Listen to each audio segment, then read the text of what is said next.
बातम्या मुंबई आणि पुण्यातल्या। म्हाडा कर्मचाऱ्यांना 25,000 रुपये दिवाळी बोनस। प्राधिकरणाच्या बैठकीत प्रस्ताव मान्य। दिवाळी बोनस वाढवावा अशी मागणी म्हाडा कर्मचारी आणि अधिकारी संघटनांची होती। नेरूळ उरण लोकलमधील गर्दी होणार कमी। लोकलच्या फेऱ्या 1.5 पटीने वाढणार। रेल्वे प्रशासनाचा हा निर्णय।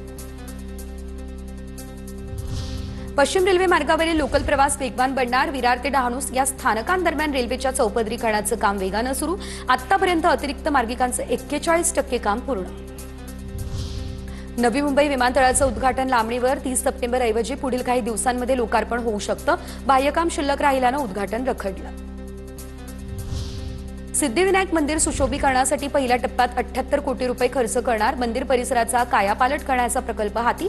मंदिराकडे जाणाऱ्या रस्त्याचं रुंदीकरण, पूजा साहित्य विक्रेत्यांची बसण्याची व्यवस्था या सर्व कामांचा समावेश। पुण्याच्या खेड तालुक्यातील वाडा गावामध्ये विनापरवानगी बैलपोळा मिरवणूक आणि ऑर्केस्ट्रा कार्यक्रम आयोजकांवर कारवाई।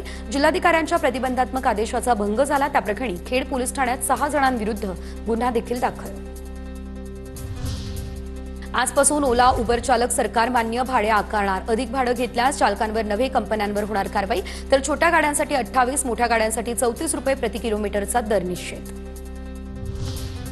पावसाचं पाणी उपसून थेट रस्त्यावर सोडणाऱ्या एसआरए विकासाविरोधात ओशिवरा पोलीस ठाण्यामध्ये गुन्हा दाखल। रस्त्याच्या दुरावस्थेमुळे मुंबई पालिकेचा आक्रमक पवित्रा। पॉट टॅक्सी लवकरात लवकर मुंबईकरांच्या सेवेत आणा। मुख्यमंत्री फडणवीसांचे परिवहन विभागाला आदेश। सार्वजनिक परिवहन व्यवस्थेच्या बळकटीकरणासाठी हा निर्णय।